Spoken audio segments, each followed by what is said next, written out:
And that's why we're willing to endure things, right? Because we're trying to reach the kingdom of heaven. We're trying to create the kingdom of heaven. Because it's the substance of things hoped for. Jesus said the kingdom of heaven is in you. So what we're striving for, believing in, is not something necessarily that happens outside of us, but it's something that happens within us first. It has to happen within us. The absolute part of absolute faith means the two become one. God and we are becoming one. And that's the highest level of faith. And after that verse in Hebrews, it says, for by faith, the men of old gained approval. I also wanted to read another passage that I found in an old speech that was given by Father, where he describes the life of a religious person. And this is a little bit abstract, but let's listen to this. It's very deep. He says, letting this kind of heart stimulate the mind and letting that mind push the body to move, trying to feel and experience the life in which one unconsciously walks toward the endless territory, is the very life of a religious person in this world today.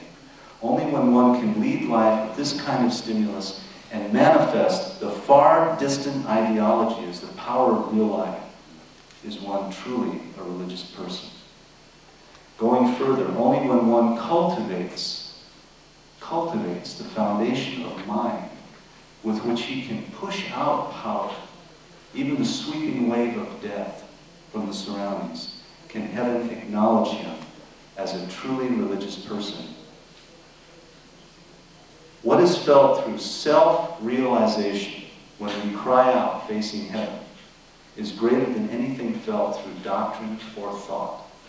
The same thing can manifest itself as the value of light in our minds and bodies and in the heart of our life circumstance.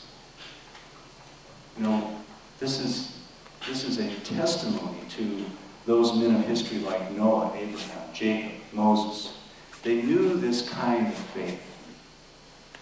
God could ask them to follow him without compromise. And they became really the foundation of our understanding and our ability to have faith. Think of the story of Noah. You know, how could anybody do something so irrational for so long?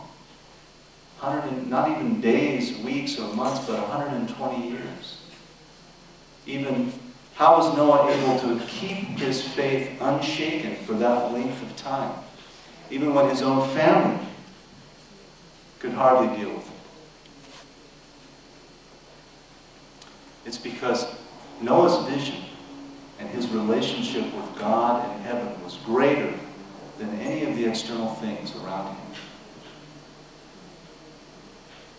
You know, when the going got rough, Noah didn't seek the comfort of his family. Noah longed for God in the infinite world. That's where Noah got his motivation. He put everything, all his faith in God. That's what moved his heart. That's what pushed him forward. And Abraham and Moses, they had similar experience. Jesus also came to realize that he was the person that bore the responsibility to give God hope. He was the one that was going to give God hope. And as this kind of understanding grew in him, he came to understand that the relationship that he had with God was much more. It was father and son. It was a relationship between parent and child. That's what moved Jesus' heart. That's what kept him going. It allowed him to feel the connectedness to God's character. And it allowed him to feel the connectedness to all the people around him, where he could feel that same love that God had for us. Jesus also experienced that love. So those were the things. When the tragedy happened, when Jesus was crucified, when all things came against him in the final moment, that was the stimulus that gave him faith. So, you know, when I read about these people, and I ask myself, how can I reach this place in my own life? How can I reach this kind of faith? Faith has many different forms, but a couple of those things. Faith, we have a faith in doctrine or dogma, where we think and act based simply on following the directions of other people. That's the kind of do my duty faith. That's the kind of faith when you're done, you get an attaboy, and you keep going. Maybe. But there's also a faith that is based on what is right and wrong, what is truly right and wrong, guided by our conscience. A faith based on our conscience, rather than the opinions of other people.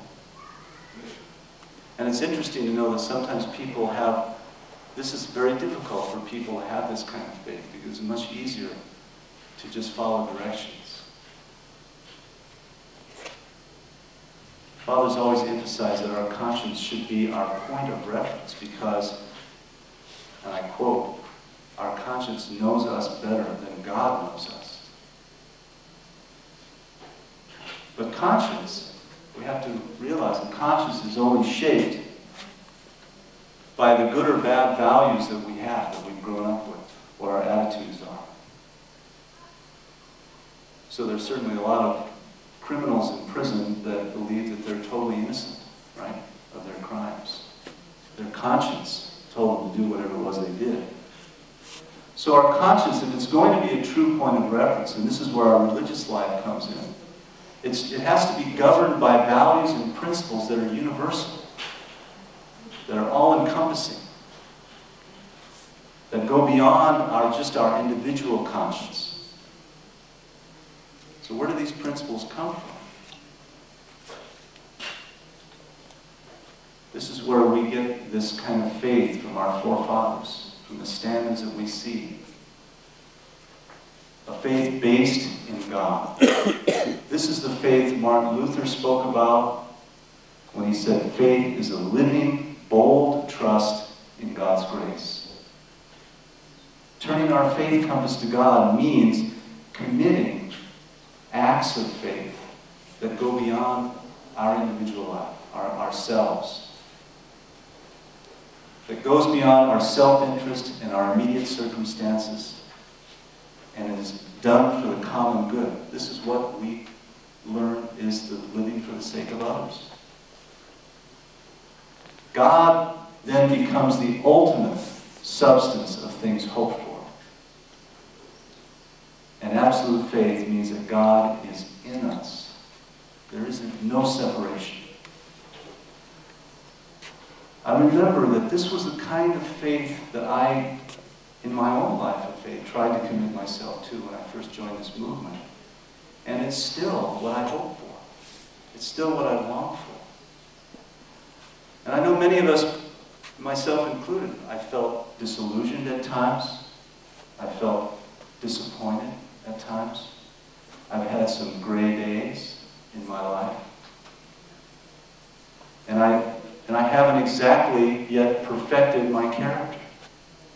I wish that I could stand up here and say that I had. And maybe our expectation of our ideal has lessened over time. Maybe our dream of having a perfect marriage hasn't exactly worked out the way we thought it would. Or maybe we've just become a little too cynical in our life. All these things make faith difficult to achieve. And our mind gets clouded, our hearts become a little closed, a little more shriveled up. But even if we don't have the understanding, and even if we've met with some kind of disappointments in our life down this road, it doesn't make our goal any less desirable. Our goal is still there.